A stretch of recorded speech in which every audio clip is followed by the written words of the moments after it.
가정에서 예배드리시는 모든 분들이 하나님의 평강이 함께 하시기를 주의 이름으로 축원합니다. 우리가 지금 여기 이렇게 예배를 드리잖아요. 그래서 예배 공간이 이렇게 만들어져 있는데 이스라엘 사람들이 광야 생활을 할 때는 이런 공간이 건축물이 아니라 천막이었습니다. 이동식 천막. 이것을 성막이라고 그러거든요. 성막 25m, 50m 정도 되는 이런 직사각형인데 거기에서 사람들이 하나님을 만나고 하나님께 예배를 드렸다가 이제 가나안 땅에 정착을 하고 나니까 거기에서 하나님께 예배드릴 처소가 하나 필요해가지고 그때 지어진 게 솔로몬 성전이라고 그러죠. 솔로몬 시대에 돌과 돌 사이에 금을 넣었다고 할 정도로 어마어마한 돈을 투자해가지고 제가 어느 날 물어봤더니 오늘의 시세로 따지면 솔로몬 성전이 어느 정도 되냐 그랬더니 한 500조 원 정도 된답니다. 350조에서 500조 원 정도 되는 어마어마한 성전을 거기에다 지은 거예요. 이 솔로몬 성전이 계속 될 것 같았는데 이게 이제 나라가 힘이 없어지고 무너지고 바벨론에 점령을 당하면서 성전이 다 없어져 가는데 그때 돌 위에 돌이 또 놓이지 않을 만큼 그 돌 속에 금이 들어있다고 그러니까 다 돌을 드러내고 파헤쳐가지고 평지처럼 돼버려 있는 그 나라가 무너진 다음에 이스라엘 사람들이 바벨론의 포로로 끌려갔다가 70년 지나서 다시금 포로에서 귀환을 하고 났는데 예배드릴 처소가 필요하니까 그들이 그곳에 예배당을 하나 세우게 되는데 솔로몬이 지었던 것처럼 금과 은으로 지을 수가 없고 돈도 많이 없고 그래서 나무를 비워다가 지은 성전이 스룹바벨 성전이라고 그래요. 솔로몬이 지었던 것이 솔로몬 성전. 그때 돌아와서 이스라엘 사람들을 다스렸다, 관리했다, 이 총독이라고 그러는데 그 총독의 이름이 스룹바벨이래. 이 화면이 조금 이상해 보인다. 모셔도 조금만 더 위로 더 잡아. 너네들 거기 있는 이유가 그거 잘 정신 차리고 있으라는 거야. 둘이 얘기하지 말고 조금 더 올려, 조금 더 올려. 내가 볼 때 화면이 굉장히 어색해. 보던 화면이 아니야. 조금 더 내려도 돼. 얼굴이 조금 더 커져야 돼. 잘생긴 얼굴은 볼수록 좋아. 조금 더 커져. 어디까지 했죠?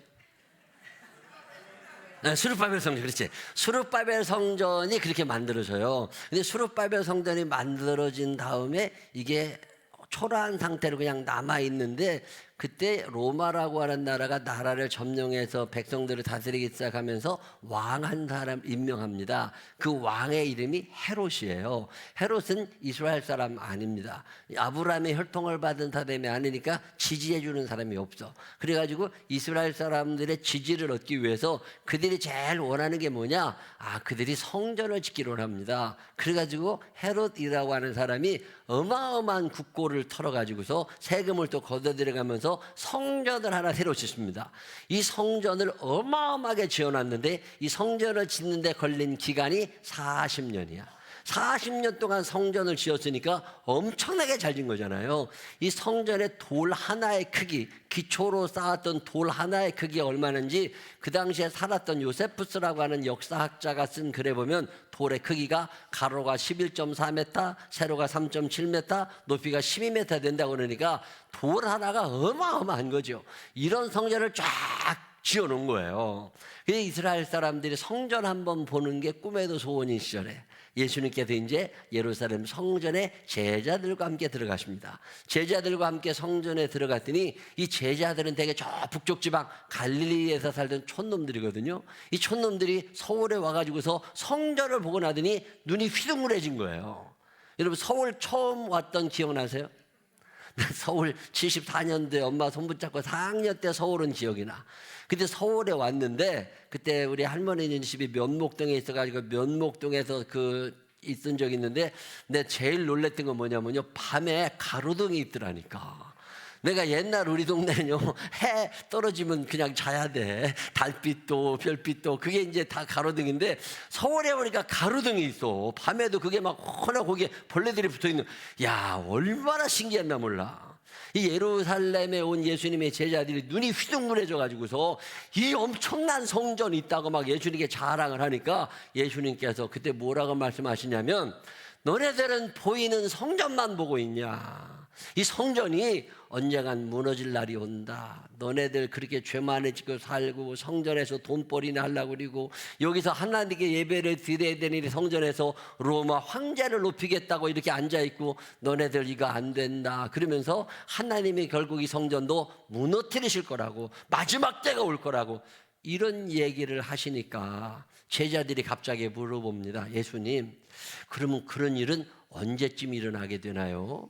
그때 해주셨던 말씀이 오늘 여러분 읽으신 누가복음 21장에 있는 얘기예요. 저는 이 말씀이 참 마음에 와닿는 게, 저는 언젠가 끝이 있다는 걸 알고 있습니다. 반드시 끝이 와요. 오래 살 것 같지요. 수명이 점점 늘어나지요. 그래도 끝은 와요. 사람보다 오래 사는 동물들도 있고 사람보다 적게 사는 동물들도 있겠지요. 동물들 중에 제일 오래 사는 동물이 뭐냐고 물어봤더니 북극고래래. 북극고래가 몇 살 사느냐고 그랬더니요, 200살 산답니다. 200년을 산대요, 북극고래가. 두 번째로 오래 사는 게 거북이라네. 거북이가 몇 살쯤 살아요? 150살 정도 산답니다. 사람과 비슷한 포유류, 이 코끼리가 몇 년 사느냐면 70년 정도 산답니다. 코끼리도 굉장히 오래 살지요. 돌고래 몇 년 살아요? 한 40년 살면 갑니다. 사자 어마어마하게 힘세고 다 정복하고 사는 것 같지만 20년을 못 넘긴답니다. 대개 사자 20년이면 다 이빨 빠지고 이제 죽는 거예요. 집에서 키우시는 금붕어 오래오래 살 것 같은데 그게 몇 년 살아요? 15년이 최장수랍니다. 토끼, 이쁜 토끼들 그게 몇 년 살아요? 10년 살면 끝난답니다. 세상에 모든 건 끝이 있어요. 사람도 끝이 있고 짐승도 끝이 있고 건축물도 끝이 있고 다 끝이 있습니다. 어마어마하게 큰 건물 와 아닙니다. 얼마 지나지 않으면 다 낡고 이제 철거 이야기 나오는 거잖아요. 아파트 수명은 대개 몇 년 보는 거예요. 아파트는 그냥 뭐 100년까지도 있을 것 같지만 대개 30년 지나면 재건축해야 됩니다. 그래서 안전진단 새로 하고 뭐 이러는 거잖아요. 모든 것엔 끝이 있어. 자, 이 세상도 끝이 있지 않을까요? 지금 예수님이 이 말씀을 하시는 거예요. 언젠간 그날이 와. 자, 그래서 제자들이, 그래 예수님 몇 월 며칠 날 그런 일이 일어나는데요. 그래서 예수님께서 뭐라고 그러세요? 몇 월 며칠은 누구만 알고 계시고 하나님만 알고 계시니까 그분의 권한에 있어서 내가 너희에게 말할 수는 없지만 어떤 징조는 나타나고 있다.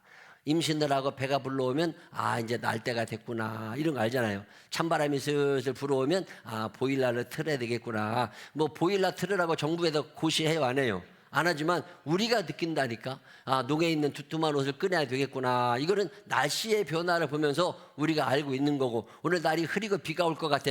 그러면 우산을 챙겨 나가고, 이런 아주 자연스러운 징조 앞에서 우리가 어떤 대응을 하는 것처럼 이 세상에도 어떤 징조들이 있다는 거예요. 마지막 때가 올 것 같은 징조. 이 마지막 때는 두 가지 차원이지요. 첫 번째는 개인의 종말입니다. 내가 가는 거야.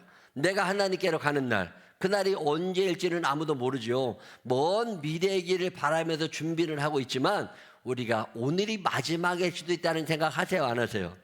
노후 대책보다 중요한 게 사후 대책이다. 시작. 옆 사람 손을 꼭 붙잡고 눈을 쳐다보면서 죽을 준비는 하고 계셔. 시작. 아니 계속 살 것 같이 생각하지 말고 어떤 준비를 하시라고? 죽을 준비를 하고 계셔야 된다니까.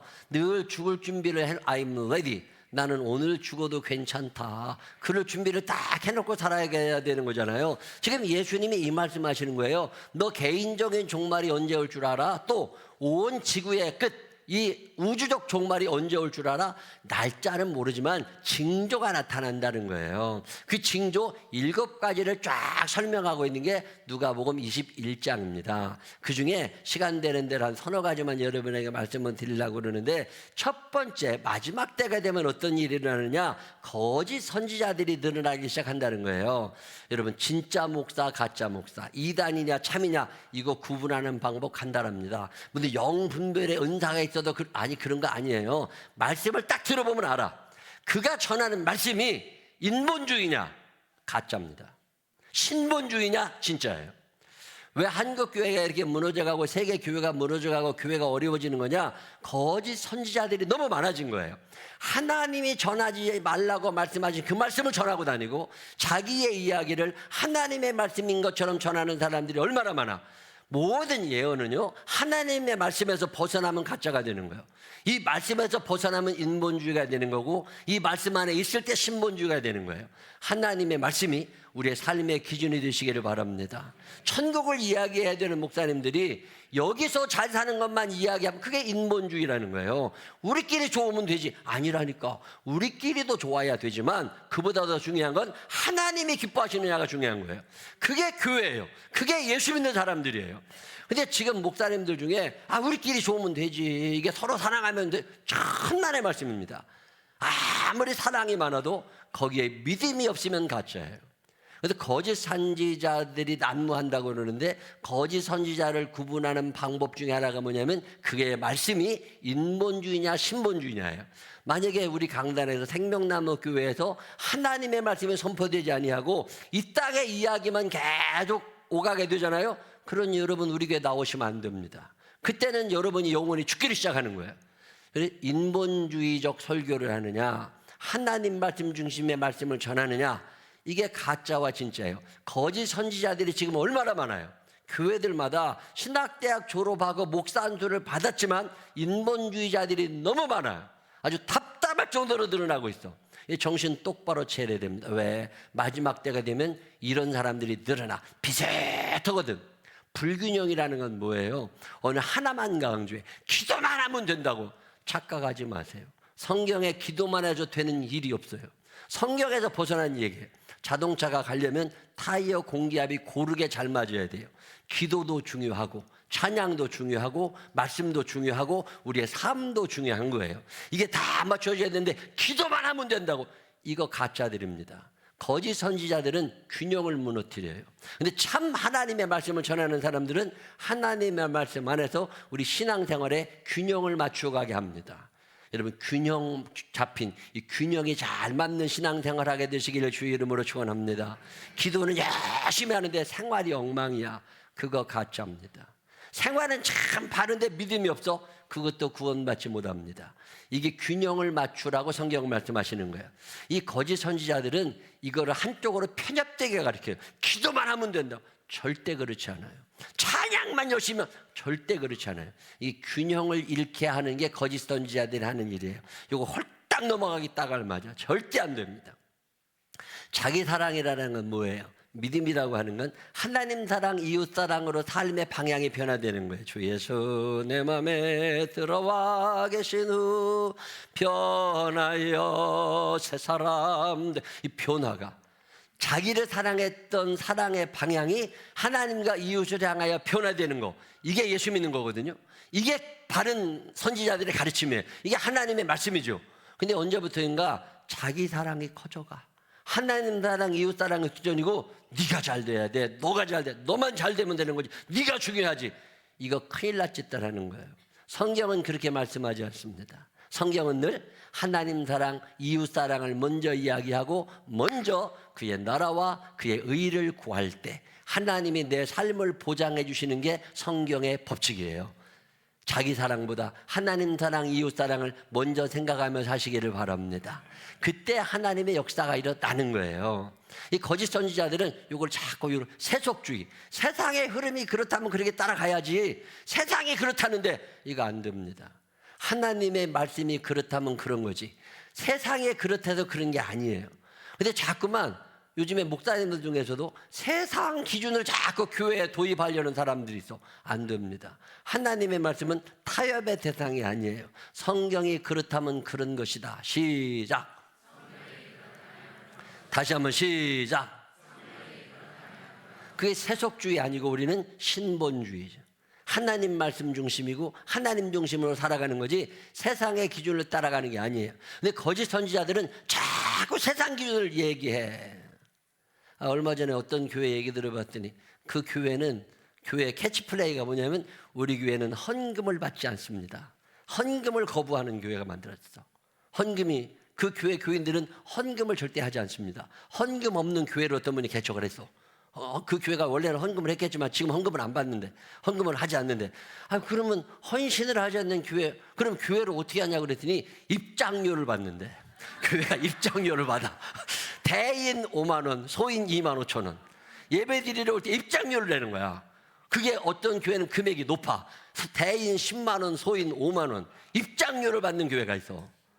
야, 하나님이 기뻐하실까? 영화관이 입장료 받잖아요. 무슨 공연 관람하려면 입장료 받잖아. 그런 것처럼 교회 오려면 입장료를 내야 되는 거야. 야, 나는 세상에 정말 이제 교회도 이렇게 타락해져 가는구나. 헌신하지 않는 교회를 하나님이 기뻐하실까? 내 온 마음과 정성을 하나님께 드리지 않는 사람들을 하나님이 받으실까? 자, 지금 세상은요 그렇게 굴러가고 있어요. 이런 세상 속에서 우리 생명나무 교회만이라도 하나님을 기쁘시게 하는 교회가 되시기를 바랍니다. 이웃을 사랑할 줄 아는 사람들이 되시기를 바랍니다. 이 교회가 하나님의 말씀에서 벗어나면 안 되는데 요즘에 교회가요 생계 수단으로 전락하는 경우들이 얼마나 많아요. 목사님들 사이에서도 월급이 얼마냐 이게 그렇게 중요한 기준이 되는 거야. 아니 내가 말씀을 전할 수 있고 내가 돌볼 양이 있고 하늘의 상급을 쌓을 수 있고 여기서 내가 더불어 살아갈 사람들이 있고 이거 얼마나 행복하고 감사니. 근데 지금 월급이 얼마냐가 왜? 세상에 그렇게 가잖아요. 너 연봉이 얼만데 너 돈이 얼만데 모든 게 돈 중심이 되다 보니까 교회도 그렇게 돌아가는 거야.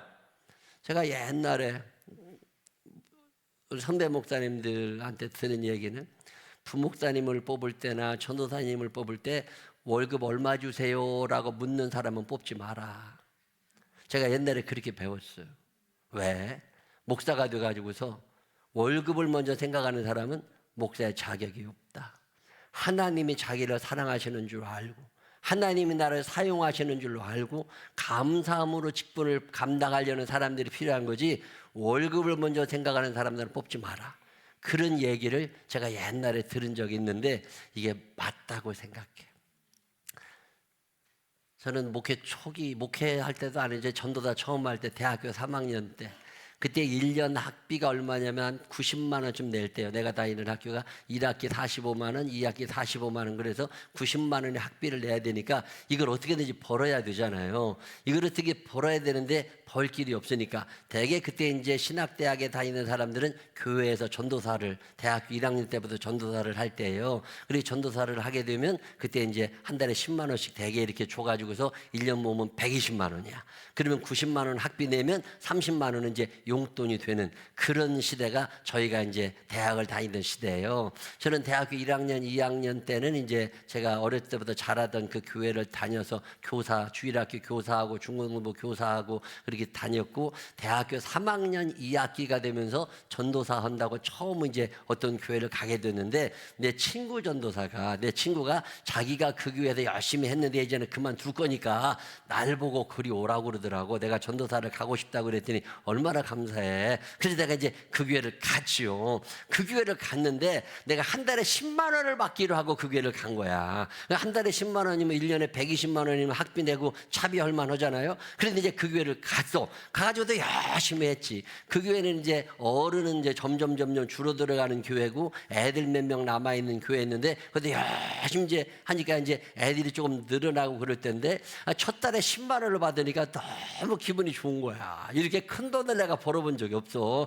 10만 원 요즘으로 말하면 100만 원쯤 되는 거잖아요. 한 달에 대학생이 100만 원이 얼마나 큰 돈이요. 그래가지고 그게 이제 너무 감사해가지고 10만 원을 받고 또 열심히 했는데 두 번째 달 됐는데 월급을 안 줘. 그래가지고 이제 왜 안 주냐. 그러고 이제 있었더니 말도 없어. 그러더니 세 번째 달 됐는데 또 안 줘. 그래서 왜 그런가 봤더니 교회가 너무 어려워진 거야. 교회가 너무 어려워져가지고 담임 목사님 생활비도 반밖에 못 드린대. 그리고 나서는 이제 교인들이 점점 떨어져 나가가지고 교인이 어려우니까 전도사 생활비는 생각도 못 하는 거예요. 담임 목사님 50% 드리고 끝. 아무것도 없어. 거기 그 교회를 계속 가야 돼요? 말아야 돼요? 이 고민이 되는 거야. 내가 이걸 계속 가야 돼. 나도 학비를 내야 되는데 이걸 가야 돼. 말해야 돼. 고민을 하다가 이제 기도를 하는 거잖아요. 교회나 가까운 게 아니에요. 우리 집에서 버스 타고 30분 나가면 동대문인데 그 동대문에서부터 버스를 타면 그게 종점이요. 거기서 버스를 타면 또 종점까지가 1시간 넘어가는 데인데 옛날에 그 중계동에 거기를 이렇게 가는데 그 중계동에서 떠난 버스가 동대문에도 터내가지고 가는 거기 가서 내 종점에서 버스를 타고 종점에서 내리는 거예요. 그래서 거기를 이제 1시간씩 가면서 다닐 때인데 이 고민이 되는 거예요. 차비도 들어가는데 다녀야 되나 말아야 되나. 근데 애들이 점점 늘어나. 내가 맡은 애들이 점점 늘어나는데 이거를 그만둬야 되나 고민이 되겠어요, 안 되겠어요? 다녀야 돼요, 말아야 돼요? 그래서 내가 그 전도사님 그 재정 담당하시는 집사님하고 목사님한테 내가 차비도 없고 이렇게 다닌다고 그랬더니 자기들도 주고 싶은데 돈이 없대. 그래가지고서 못 드린대. 지금 당분간은 나중에 교회가 좋아지면 드릴 거라는데 좋아질 가능성은 없어. 아이, 고민이 되대. 근데 그만두지를 못하겠어. 왜? 내가 그만두면 내가 가르치고 있는 애들을 누가 가르치겠어? 이제는 전도사가 아무도 안 올 거잖아. 누가 뭐 1원도 안 주는데 거기를 누가 와? 그래서 거기를 계속 댕기면서 다른 아르바이트를 하게 됐어요. 동사무소 가가지고 지금이야 이제 컴퓨터로 하지만 그때는 창고에 들어가서 서류 떠다가 주민등록 등본 초본 떼주고 인감증명 떼주던 시절이요. 그때 이제 그 동사무소에 가가지고서 그거 떼주면서 돈을 이제 한 10만 원을 그때 또 받았다고. 그래가지고 돈을 받아갖고 이제 그날 또 토요일 날 교회를 갔는데 우리 고등부회가 교회 와서 그렇게 울어. 그 여자애가. 그래서 왜 그런가 봤더니 내일까지 수업료를 내야 되는데 돈이 없대. 그래가지고요, 그 아르바이트 해가지고 돈 벌어 갖다가 또 걔를 주었어. 오지랖만 넓어가지고 나도 없으면. 근데 참 감사하게 대학교 다니는 동안에 하나님이 장학금을 계속 받게 해주셔서 학비 걱정 안 하고 대학은 어떻게 졸업을 했어요. 근데 지금 이렇게 되돌아보면 그때 내가 그 교회를 그만뒀으면 하나님한테 찍혔겠다. 그런 생각이 들 때가 있어. 교회가 생계의 수단이 되면 안 되고 교회는 헌신의 수단이어야 돼. 헌신의 장소여야 되잖아. 근데 요즘에 목사님들이 교회를 생계의 수단으로 알아. 이거 큰 죄 짓는 거예요. 이게 거짓 선지자들이 하는 짓들이에요. 앞으로 우리 생명나무 교회에 진실한 목사님들이 많아지게 되시기를 주의 이름으로 축원합니다. 진실한 사역자들이 많아지게 되시기를 바랍니다. 속회인도도 그렇게 하는 거고. 저는 그때 이후로 목회 시작하면서 하나님께 기도했던 제목이 있습니다. 하나님, 내가 목자니까 양의 젖을 먹고 살아야 된다고. 교회에서 사례비를 받고 살겠지만 내가 평생 받은 사례비보다 드린 예물이 많은 사람 되게 하여 주옵소서. 그리고 하나님 앞에 기도하며 살아왔는데 지금도 그렇게 살게 해주셔서 너무 감사해. 늘 받은 것보다 드린 게 많은 사람, 그게 우리들이 가야 될 길인 거죠. 왜? 교회는 제 머릿속에 생계의 수단이 되면 안 돼. 여기는 헌신의 장소여야지 내 생계의 수단이 되어서는 안 된다. 그래서 우리 교회는 이 찬양 반주하시고 뭐 지휘하시고 뭐 관리하시고 이런 분들은 아무도 사례비를 드린 적이 없습니다. 왜 그래요? 교회는 생계의 장소가 되면 안 되거든. 여기는 헌신의 장소여야 되니까. 여러분 사는 날 동안 거짓 선지자들이 난무한 시대를 살아가지만 진실한 주의 종이 있게 해달라고 기도하시기를 바랍니다. 말세가 되면 거짓 선지자가 너무 늘어납니다. 그리고 말세가 되면요, 난리와 소요라는 건 어떤 거냐면 전쟁이 많아지게 되고 내란이 많아진다는 거예요. 내분이 일어난다는 거예요. 이거 여러분 느껴요, 안 느껴요? 저는 거짓 선지자가 너무 많아진다는 걸 피부로 느낍니다. 목사로 살면서. 또 뭘 느끼냐면 전쟁의 소문이 너무 많아. 지금 우크라이나 러시아 전쟁이 끝날 기미를 보이지 않잖아요. 다음 페이지. 이스라엘과 하마스, 이스라엘과 이란, 캄보디아, 태국 늘 대치 상태에 있습니다. 콩고 민주공화국과 르완다, 지금 전쟁이 계속 일어나고 전쟁하고 2025년에 총싸움 한 번이라도 됐던 나라들이에요. 전 세계적으로 이런 나라들이 계속 늘어나는데 이게 국제전뿐만 아니라 내란도 어마어마하게 세계적으로 많이 있습니다. 소말리아 내전 2009년 이후 지금까지. 왜 그 아프리카 주변에 그 지중해 저 밑에 쪽 바다, 대서양, 인도양 거기 가면은 그렇게 해적들이 많으냐? 내란이 계속 일어나니까 정부군의 힘이 없어. 내란 세력의 힘이 강하니까 계속 쌈질하고 있는 거예요. 이러면서 백성들이 얼마나 많이 피해를 보고 그 사람들이 해적이 돼가지고서 약탈하고 다니고. 이게 미얀마 내전, 수단 내전, 대한민국도요, 이 대한민국이라는 땅덩어리 안에 살고 있을 뿐이지 전혀 다른 사람들이 살아. 이게 언제 뭐 총만 있으면 벌써 다 죽을 사람 많다니까. 이게요, 참 이게 하나가 되지 못하고 늘 싸우고 살아. 가정에서도 싸우고 어떤 공동체가 싸우고 지역이 싸우고 막 끌어내리고 말세가 되면 이런 일이 일어난다는 거잖아요. 자, 여러분들이 이런 걸 피부로 느끼세요? 안 느끼세요? 느끼시는 분들만 그때그때 한번 해봐요. 그럼 자, 이거 어떻게 해야 돼요? 경각심을 좀 가지라는 거예요. 좀 긴장을 좀 하라는 거예요. 아, 때가 가까이 오고 있구나. 이거 주님 오실 날이 다가오고 있구나. 내가 믿음 생활 잘해야 되겠다. 이런 결심들을 좀 하라는 거잖아요. 그래서 누가복음이 얘기하는 게 그 말씀이신 거잖아요. 거짓 선지자가 늘어난다? 느낍니다. 난리와 소요의 사건들이 일어나다 느낍니다. 자연재해가 점점 늘어나는 거 아세요? 마지막 때가 되면 자연재해가 점점 많아집니다. 하나님이 세상을 만드실 때 공존과 균형을 만드셨어요. 아주 잘 만드셨습니다. 근데 언제부터인가 산사태가 일어나기 시작하는 거예요. 이 산사태가 왜 일어나요? 지각 변동에 의해서 그런 게 아니라 요즘의 산사태들은 되게 어떻게 일어나요? 나무가 비어진 거예요. 원래 거기에 있어야 될 나무가 사람들 욕심 때문에 나무가 자꾸 비어지니까 그게 나무가 사람이라고 생각해봐요. 자, 우린 동네에 나무 1000그루, 그럼 1000명이 살고 있는 거야. 나무가 생명이니까 1000명이 살고 있었는데 인간들이 올라와가지고 500그루를 베갔어. 500명을 포로로 잡아간 거야. 열 받아요, 안 받아요? 열 받지. 못 참지. 거기다가 300명을 또 데리고 갔어. 그러면 1000그루에서 200그루밖에 안 남았어. 그럼 남아있는 200그루를 무슨 생각을 해요? 여기다가는 어차피 죽어. 그러니까 어떻게 해요? 자폭을 합니다. 그래서 어떻게 돼요? 지 스스로 무너져. 이걸 산사태라고 그래요. 나무들이 데모를 일으키는 거지. 그래가지고 너도 죽고 나도 죽자. 그래서 쫙 몰려 내려와. 자연재해가요 점점 늘어납니다. 파키스탄에서 2026년에 홍수가 났는데 1760명이 죽었습니다. 인도, 방글라데시, 네팔, 스리랑카 2022년에 4700명이 죽었어요.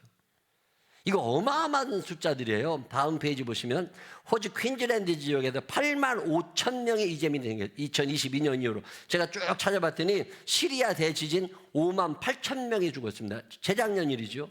하와이 마우이 산불 재작년에 102명이 죽었고 우리나라 울진에서 올해 3,995명이 대피했고요. 그때 홍수로 또 올해 47명이 죽었습니다.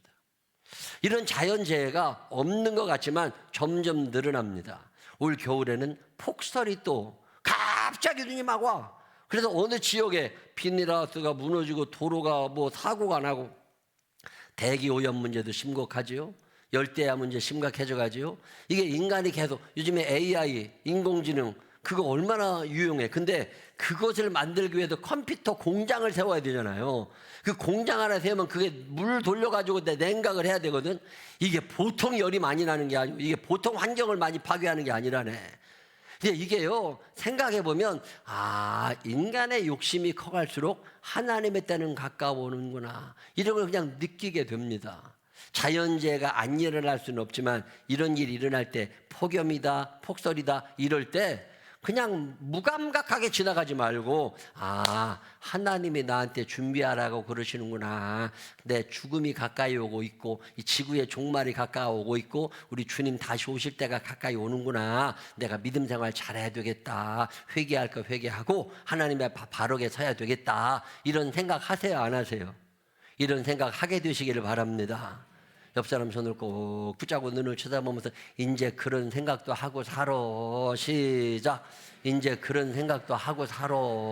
그냥 막 살지 말고. 자, 어떤 일이 일어나요? 첫 번째로 거짓 선지자들이 많아져. 두 번째로 난리와 소요가 많아져. 세 번째 자연재해가 많아지고 끝이 아니라 전염병이 늘어나기 시작합니다.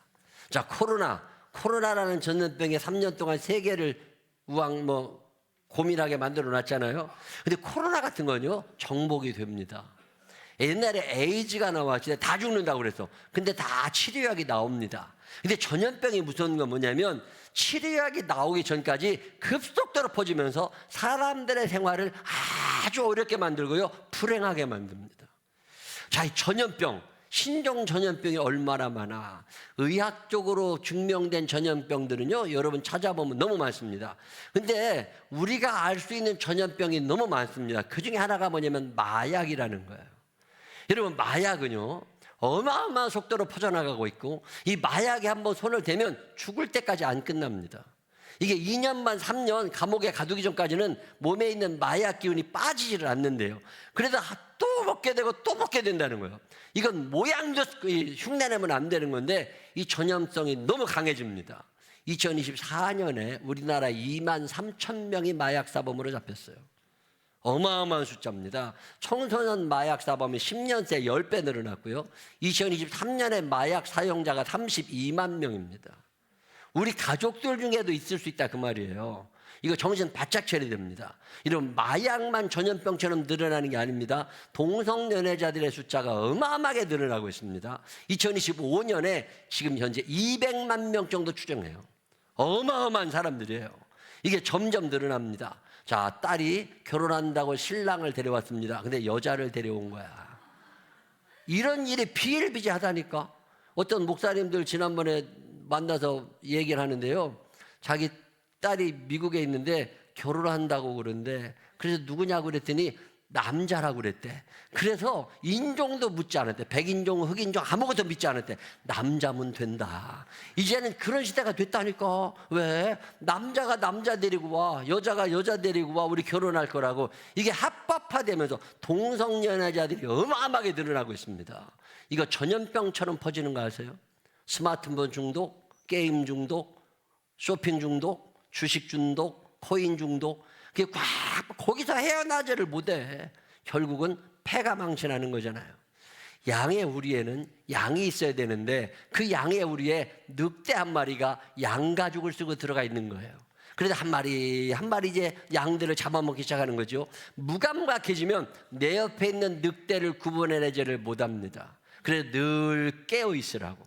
오늘 누가복음 21장에 예수님께서 하시는 말씀은 이 말씀이에요. 마지막 때가 가까이 오고 있다. 이 아름다운 성전만 보고 좋아하지 말고 멸망의 그날을 생각하며 살아가라. 오늘 내가 행복하다고 미래를 잊어버리고 그렇게 막 살지 말고, 노후 대책보다 중요한 게 사후 대책이니까 언젠가 주님 앞에 설 그날이 온다. 이 날을 생각하며 긴장을 놓치지 말고 매일마다 회개할 거 회개하고, 잠들기 전에 하나님 앞에 나를 바로 세우고 오늘이 마지막이 될 수 있다는 경각심을 가지고 살아가라고. 이 말씀이 저에게도 임한 것처럼 여러분에게도 임하여져서 우리 생명나무 교회 교인들이 마지막을 잘 준비하고 천국에서 만날 수 있는 믿음의 사람들이 되시기를 주의 이름으로 축원합니다. 기도하겠습니다.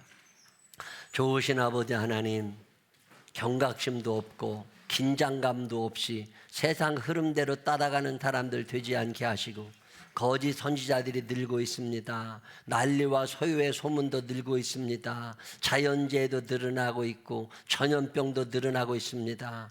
이 위기의 시대에 대강대강 살지 않게 하시고 마음을 잘 잡고 하나님의 말씀에 나를 비추어 봐서 정직하고 공의롭고 성실하고 하나님 사랑, 이웃 사랑하며 예배 중심으로 살아갈 수 있는 우리들 되게 하여 주옵시고, 이 땅에서도 행복하지만 저 천국을 놓치지 않는 믿음의 사람들 되게 하여 주옵소서. 축복하실 주님을 찬양하옵고 예수님 거룩하신 이름으로 기도드렸습니다. 아멘.